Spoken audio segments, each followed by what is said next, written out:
Welcome back, everyone. This is Epoxy Mike, and this is part 2 of how to sand and polish epoxy with Jared's Works. If you missed part 1, it's in the description below, so go ahead and give that a look before you watch this. So without further ado, bring it back to Jared. Guys, welcome back to part 2. I'm going to take you through everybody's favorite 4-letter word. Sanding. That's right, sanding. It's tedious, it's messy, nobody likes to do it, it takes forever. But you don't have to be afraid of sanding.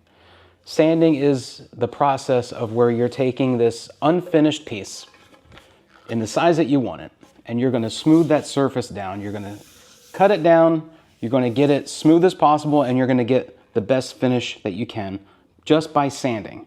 Now there's 10 million steps to sanding. There's so many things you got to learn along the way. I'm going to walk you through on how I finish my pieces. It doesn't matter if it's wood and resin. I'm going to show you what I do.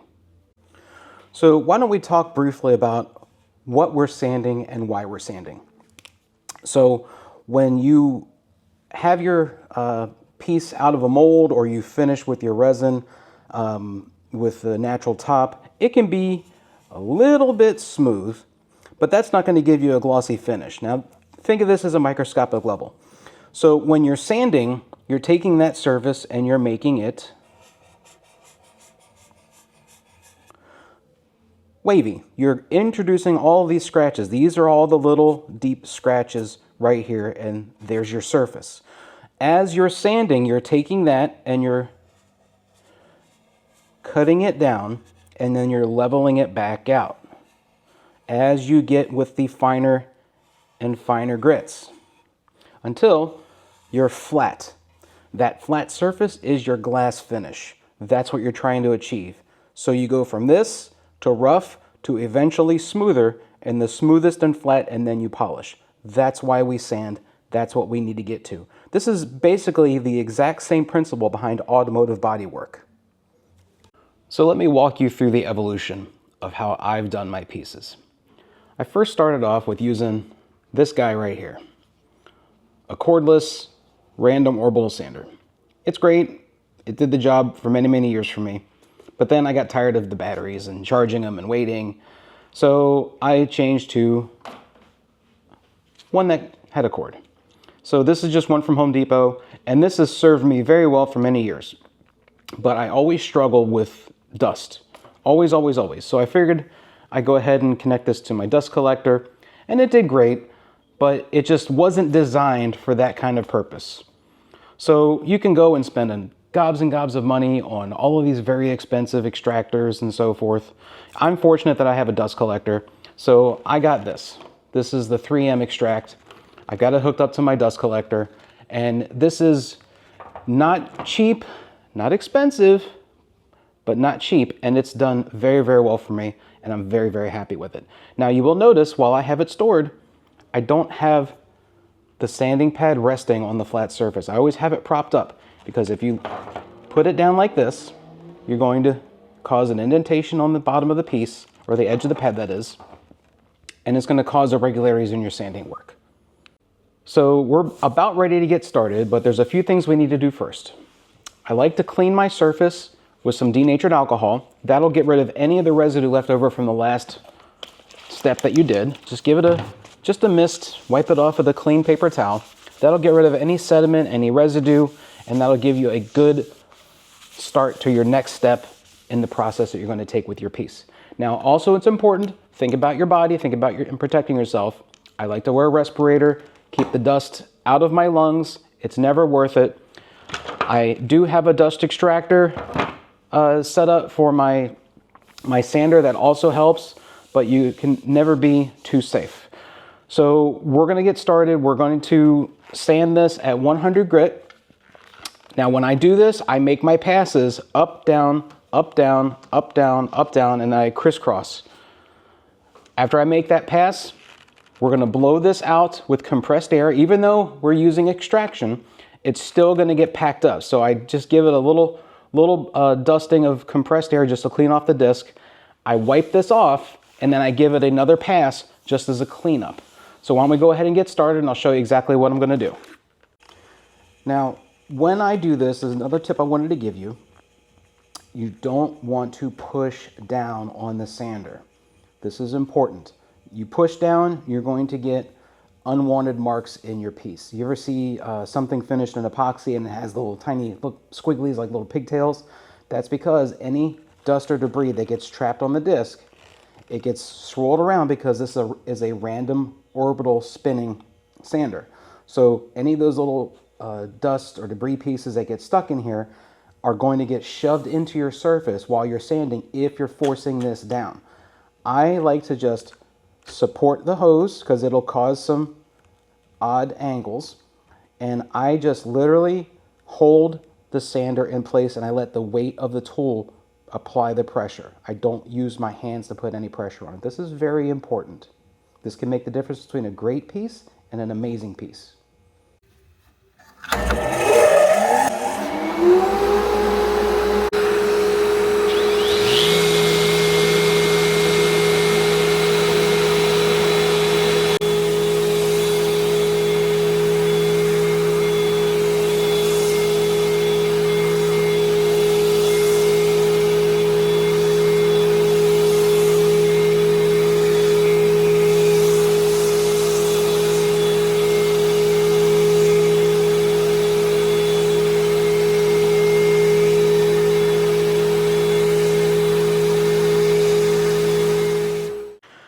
So we've completed our pass. I'm going to take the sander, just give it a little blowout, and we're going to spray this off with denatured alcohol and clean it up. Gets rid of any of the residue from the grit we just sanded on, and we're going to go back and we're just going to do a very light cleanup pass.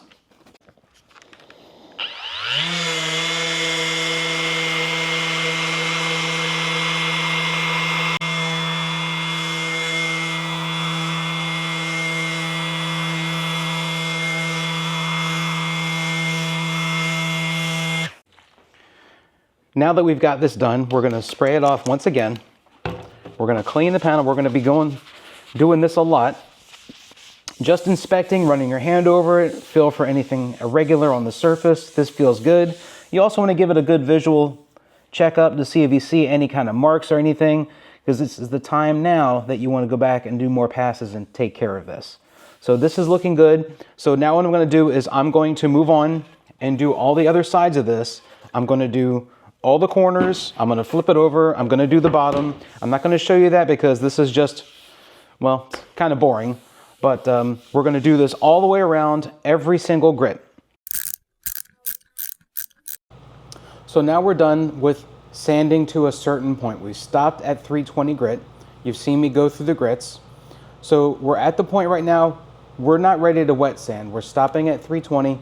Some makers, some artists will at this point do a flood coat or go ahead and do some buffing, but we've got clear resin on the top of this and we want this to be shining like glass. We want it on very good display. So what I'm going to do is I'm going to use a sanding sealer on the wood, and I'm going to suspend the board up off of the platform with some Rockler bench cookies. These things are amazing. I'm not sponsored by them. They don't help me, but I love these things to death. You can see they're very well used.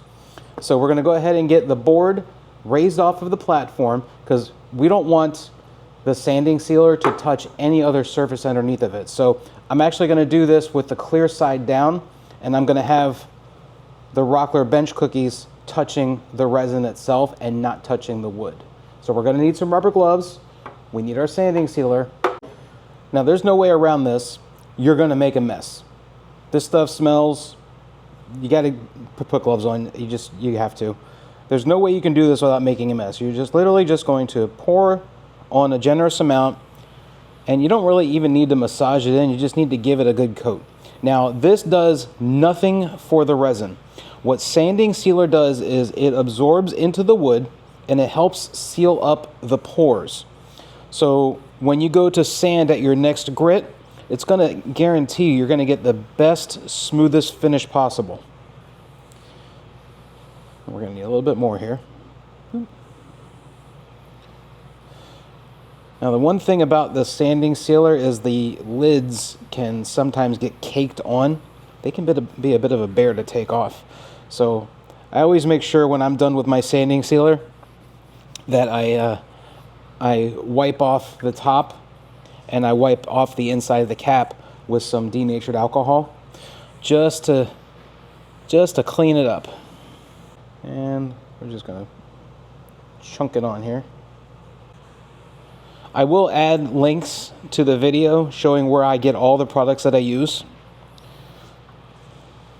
Again, you know, this is a method that I like to do. Some people will want to do things a different way, but this is how I do it. And if you look at my other videos, you look at my other socials, you'll see all the pieces that I've done, and you know, the results speak for themselves. And you know, there's multiple ways that you can achieve what I'm about to achieve, but this is how it is. This is how I do it. So we're gonna flip this back over because I want to make sure the cookies are not touching wood, and they're not. And we're gonna let this dry. Typically, you know, you can leave it just for maybe like 15 minutes, 30 minutes, an hour. In an instance like this, I'm gonna go ahead and leave this overnight and get back onto it tomorrow. 24 hours later. So it's the next morning. This is all cured over, and it looks okay, but it obviously needs to get knocked down. So we stopped at 320 grit yesterday. We're gonna start at 400 grit today. Now, when you are sanding with cured sanding sealer, sometimes the disc can get gummed up, so you need to pay attention. So sometimes when I do these pieces, I have a second 400 grit on standby. So when I'm ready to rock and roll and it gets gummed up, I can keep going, because when it's gummed up, you don't want to take that gummed up disc and sand on your resin with it. You know, it's not worth it. Start with a fresh disc and finish the job. So we got to knock this down, and we're going to keep on going.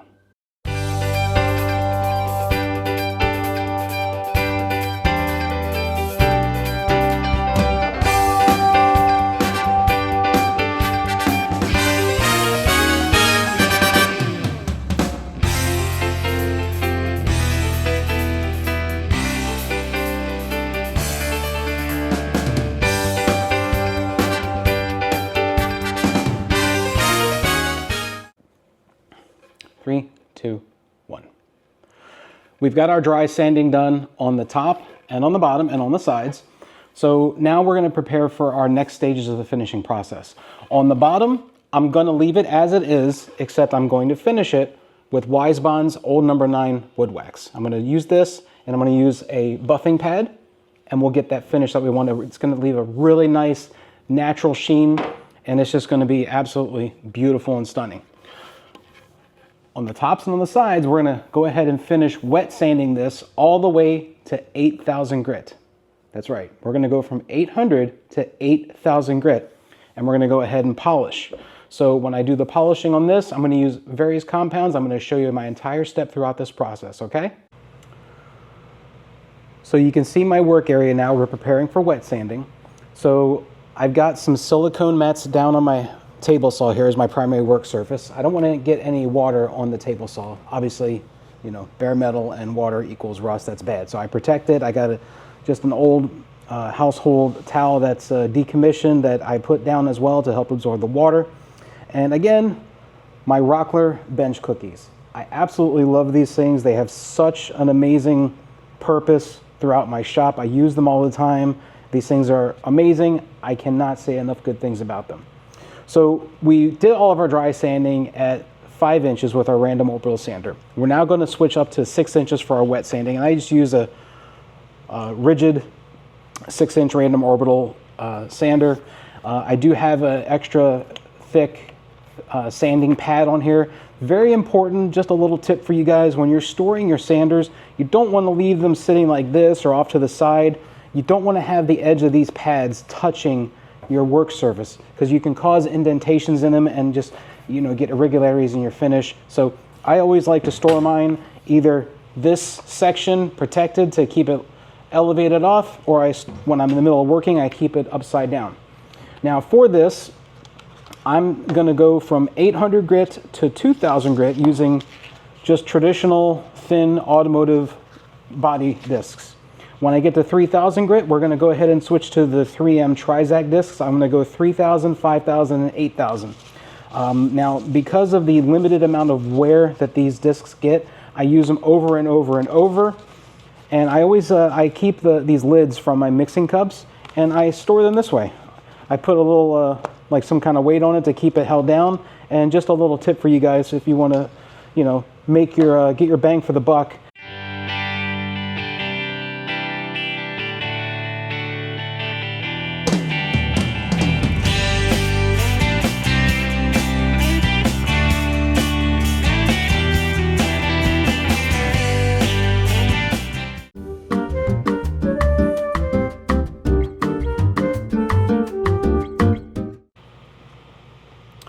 So we're now done sanding with our 2000 grit. We're going to switch over to 3000 grit, but we're going to be using the 3M Trizact discs.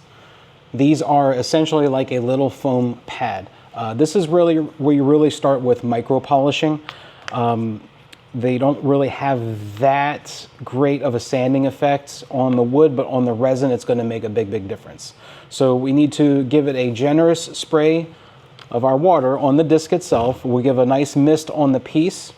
And with this, we will go ahead and finish all the way across on the top with this. You got to make sure just to keep it wet. If you let these discs dry out, you're going to prematurely wear them. On the end of these, this is an end grain on this right here. This is the side grain. On the end grain, it's a little bit of a tighter pour. It'll actually come up pretty good with this.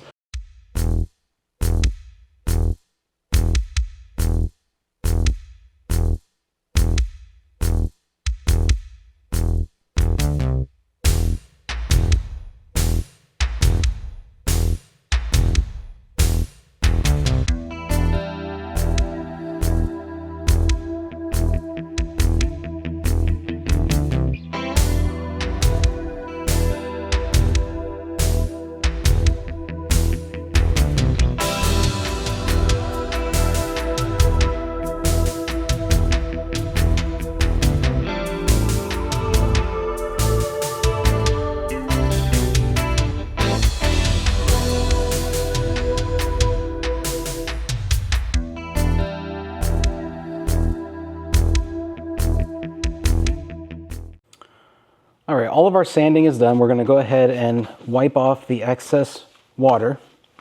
And we're going to again clean it with denatured alcohol. And from this point, we're going to go ahead and inspect it, see if there's any flaws that we think might not come out in the buffing or polishing process. Because, you know, make no mistakes about it. You know, when you're dry sanding, you're doing it blind. When you're cleaning it, you can see as much as you can, but sometimes there's things that'll be in there. There's marks that you may not know are even there until you go to polish it and you see it. And you can actually, you can make them go away by, well, just polishing more. So let's go ahead and spray this off with some denatured alcohol. Gets rid of any residue we had left.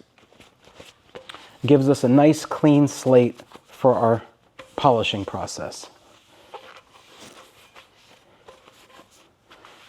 Now I am noticing some water was spilling over the edge here, and I can actually feel the grain of this wood raised up. So what I'm going to do is I'm going to hit this side and this side, because it's fine here because this is end grain. The side grain right here, I can feel it raised up. So I'm going to go ahead and knock this back down. But I'm just going to use my my 5-inch sander, and I'm going to throw some 1000 grit paper on it. I'm not going to film that because it's going to take me 5 seconds per side. It's not a big deal, and it'll smooth it right back down. So we'll do that, and we're going to flip this over. We're going to do the finishing on this side, and the bottom of it. And then we're going to flip it over, and we're going to do a different finishing process for the top and these sides. Now we're back in position here. We're going to go ahead and we're going to put some WiseBond Old No. 9 wax on here. So you're going to put this on in a circular motion in a thin layer, and 15 to 30 minutes later, you're going to wipe off the excess, and we'll go ahead and we'll buff it. I've got a 7-inch circular polisher here, just with a medium foam pad. And I'll put my all the equipment I'm using, I'll put it in my my description below with all the links. A lot of things come from Amazon, but we're going to go ahead and get this open. And I got half of a paper towel here. We're just going to take it, and we're going to circular motion. A little goes a long way, so I've got way too much on towel, but we've got quite a bit of surface that we're going to use here. You got to let this penetrate into the wood. Now it's not going to do anything for the resin, but it's going to get polished, and this is going to have a kind of a matte, semi-glossy, almost semi-glossy sheen to it. And you can do multiple applications on this. See, I'm kind of wiping the excess into the towel here, and I'm going to reapply in a circular motion. And it's got kind of an orangey smell to it. It actually smells pretty pleasant. Okay, let me wipe off the excess here, and I'm going to go back again just to, might as well go ahead and go over the resin too for some reason, which I know is pointless anyway, because it doesn't penetrate into the resin, it penetrates into the pores of the wood. That's it. So about 30 minutes later, we're going to come back, we're going to wipe off the excess, and we're going to hit it with the buffing pad. So 30 minutes has passed. It's still a little bit damp on there, but I wouldn't expect this to dry up, haze up like a traditional wax would. It's just not made up like that chemically. So like the instructions say, we're going to go ahead and wipe off the excess. I went ahead and also ran around the perimeter of this. We're going to go ahead and wipe off the excess. I'm just going to make one sweeping pass all the way around on this. And already this is just looking fantastic. The grains popping in this wood. And this is just good old-fashioned poplar wood. So now we're going to go ahead and take our polisher. This has so many different settings for speeds all the way up to 6. I'm going to just run it at 2 for right now, just to get a feel. So let's go ahead and start.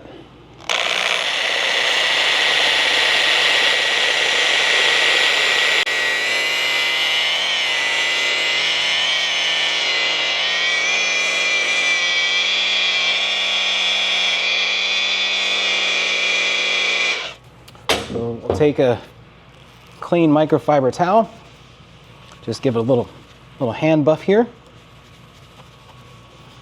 And I can tell you right now, this thing looks amazing. It's just got such a nice, gorgeous satin sheen to it. It's a shame this is the bottom of this board. It really, really is. So I'm not going to do it on camera because it's not going to be very pretty, but I'm going to go all the way around the perimeter of this and we're going to flip it over. Now that we've buffed the bottom and the sides, we're going to go ahead and use the old number 9 on the top. And I'm not really going to get this on the resin because there's no point in it, because we're going to do a different type of polishing on the resin. That this is not going to serve any purpose.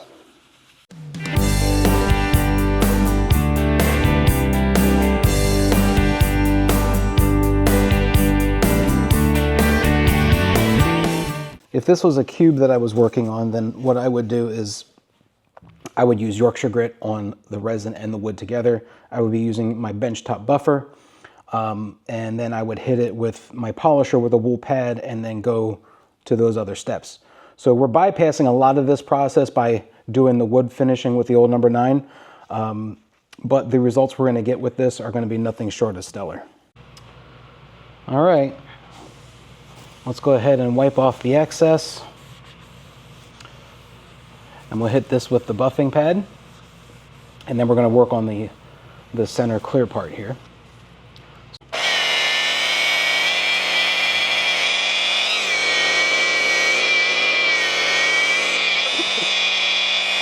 So obviously that does absolutely nothing for the resin. And one thing you notice when you're buffing like this, it generates see if you can hear that, a ton of static electricity. So the wood, it looks amazing, it feels amazing, I can't stop rubbing my hands over it, but now this is where the magic's going to happen. We are going to hit it with some Meguiar's 105. This is the first stage of my polishing process.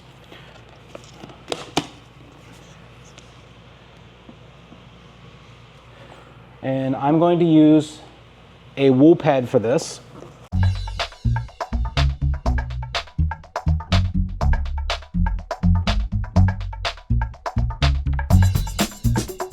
And that stuff went everywhere. So let's go ahead and wipe it off. And this looks absolutely amazing. And it looks great, but we are not done. I mean, this is like glass. But we're gonna go one step farther. We're gonna hit it with Meguiar's 210. This is a finer compound, and I'm gonna use the same pad. Oop, on there. Same pad.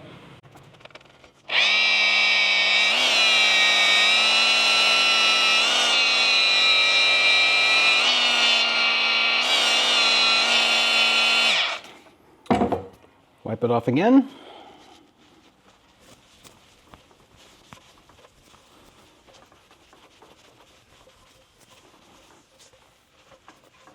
Wow, this looks amazing. See if we can capture this on camera. There we go. It is like glass. Absolutely like glass. Just beautiful. So I'm gonna go ahead and I'm gonna buff the sides of this, and then we're gonna prepare, we're gonna drill some holes and we're gonna attach our handles. So what you didn't see in my finishing was that we had a little bit of a problem with this piece. There's a little mark right here. Very likely it's when I was sanding that I didn't keep my sander level, and that put a little bit of extra pressure on the board, and I have a little bit of a line right here.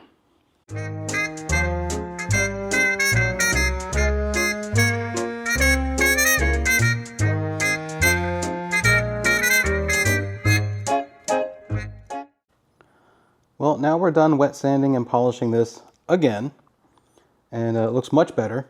The mark that was there is now gone, and it's as smooth as glass. So now we're going to go on to our next step, which is going to be attaching handles here. So now that we're done polishing, it's time for us to attach the handles. Now, if you see these handles here, I got them wide enough, and I got them from my local hardware store, where they span across the resin. I don't want to drill through the resin. So now, how are we going to drill through this? I have a drill press, but it's a little wonky to be able to put this in the drill press. So instead, I picked this guy up on Amazon, the Drill Mate. It's a portable drill press. Your drill attaches to it, and it'll give you the ability to drill a perfect 90-degree hole. So we're going to take this out of the box. We're going to put it together. I'm not going to show that on film. I'm just going to make some movie magic. Through movie magic, we have this fully assembled and the drill attached. Now, we are going to use a smaller bit than we need to begin with, make sort of a pilot hole, if you will. This is poplar. It is a hardwood. Not going to take any chances. We're not going to go the first size the first time through. So it's not worth it. Take your time. So I'm not going to eyeball this right here. So I'm going to work a little bit smarter. And I've got some 3/4 inch tape right here. And I'm going to go ahead and take that 3/4 inch tape, and I am going to put it on each edge. We're kind of double protecting here, but it's okay. We're actually using this tape for measuring purposes. So we know it's 3/4 inch. So we're going to, I got my marks on my ruler here. This is 3/8 right there.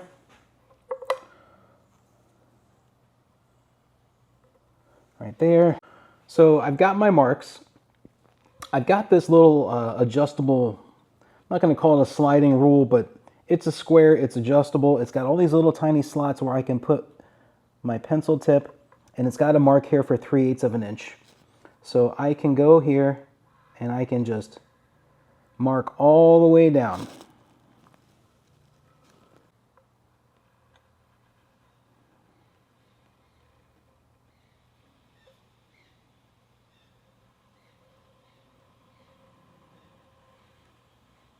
Now, because I am drilling relatively close to the edge here, obviously this platform is going to spill over the edge. So I took a spare block of wood and I cut it to the right size where I am perfectly flush right here, so I have a little extra support for the drill press. And we're going to go ahead and drill our initial pilot hole. All right, now we're going to go ahead and drill out all 4 holes with the smaller bit, and then we're going to come back and we're going to drill with the larger bit.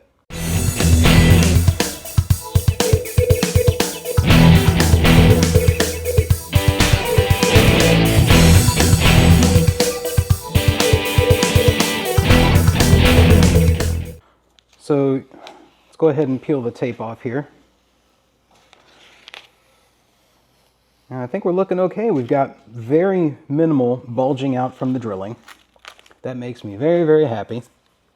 So what we're going to do is we're going to use just a bevel bit, a countersink, just to allow the screws that are going to go in here to sit flush.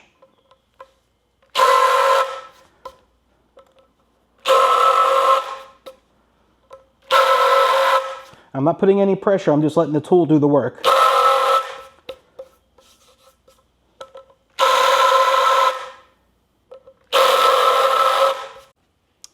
Now I've got my square here. I've got a 1/2 inch distance here to here, 1/2 inch distance right here.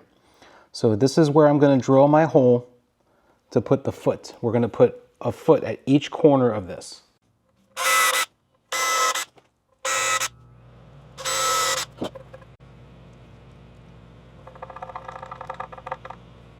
All right, so let's go ahead and get our handle installed. We'll drop the screws down. Just lift it up a little bit, hold up the handle to the bottom, and just start a couple threads. And hopefully we were correct on our calculations. And look at that, we're threading up beautifully. Go ahead and we'll just take our screwdriver and we'll send it home. Do this by hand, don't use a drill. The last thing you want to do is start over torquing things and pulling things down into the wood and making it look weird, and never make it look weird. Speaking of making things not looking weird, you know, my obsessive compulsiveness will kick in. Even though this is the bottom, I already have my screws for the pads lined up perfectly, and I will tighten these up to where they are lined up the same way with the screws for the pads. And my OCD has been satisfied. Without further ado, let's flip this thing over and see how it looks. Oh, this looks pretty good. That glossy finish, these handles. This is not lightweight. It's 2 inches thick. This probably weighs, just how I feel it right now, probably weighs somewhere about 5 pounds. But again, this is for display, for showing off. You're not going to cut anything on this. You don't want to use this as a cutting board. It's not designed for that. You never want to use resin on a cutting board because this can get the microscopic pieces of resin in your food. That's not good. You don't want to do that. Otherwise, this is safe for initial food contact. But you know, this is generally for display, for throwing on a couple decorative pieces, putting it on a coffee table, and we're all done. So let's get some beauty shots and we're gonna get out of here.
If you want to reach out to Jared directly, his social media channels and contact information can be found right here.